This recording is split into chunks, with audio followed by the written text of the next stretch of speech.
NiKO, I know it's never easy to talk in moments like this, but thank you so much for your time again. I just want to go back to that moment that you hit 15 rounds on Inferno. Obviously, Vitality did manage to make that comeback in overtime. Do you feel like G2 potentially got a step ahead of themselves? Do you feel like you had actually closed out the map before you had? I think it's very hard for me to recall all the rounds, what happened. I know that like round on 15-8 should have been ours. 4 versus 3, they're retaking B. Like that round, we have to win it 10 out of 10 times, no questions asked. Even if they make the best plays, like we cannot afford to lose those rounds. Obviously, we did not lose the map only because of that round. We still had 7 rounds to play, 6 rounds.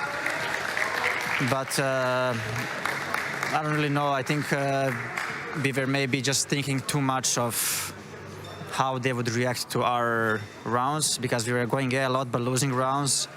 So we kept hitting A, and they just didn't seem to care that like we were gonna go back to B at some point. So I mean, like there was a couple of rounds that we rushed A and we rushed on 2 guys, and we just again somehow lose it. So I think just in general, like I think we're very sloppy in the late rounds. I think the communication was not the best. The team play was not the best. People were not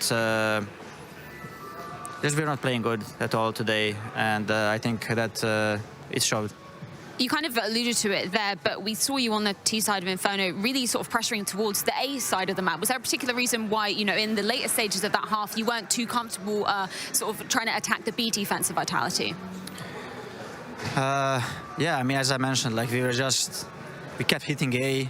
We also like kind of thought like we have to win 1 round on A, you know, if you keep going there. But just somehow it felt like we always misplayed, or they were in good setup. We also missed a couple of smokes as well, which you can't afford as well. So I don't really know. And then like even when we switched in overtime, we tried to go B. I think we had like okay success fighting B, but then again once we go into the B side, it was just very messy. We were not taking the space properly. So just like very sloppy CS by us, I would say. And obviously they got the momentum at some point, and it was just easier for them to play, and we just couldn't find an answer to their game. I'm sure, like every other team, you are going to be looking onwards towards the RMR as well, because it is very close in terms of the calendar. Obviously, you guys are going to be staying here in Malta. What is kind of the practice regime going to be going into that tournament, considering how close it is? I don't really know. I think obviously we're going to take a day off tomorrow to watch the games, to see what went wrong, what we can improve on, add some things that we have been missing, fix the smokes.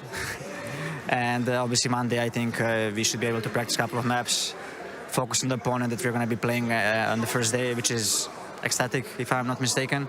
And then there, like, we just need to find a switch in our head that it's a new event starting. It's, I mean, I don't need to mention how important the RMR is. So we just need to find a switch in our head and be really focused on the next tournament as soon as possible. Well, NiKO, I know it's never easy in situations like this, but really appreciate your time. Looking forward to seeing what G2 will be delivering in the RMR.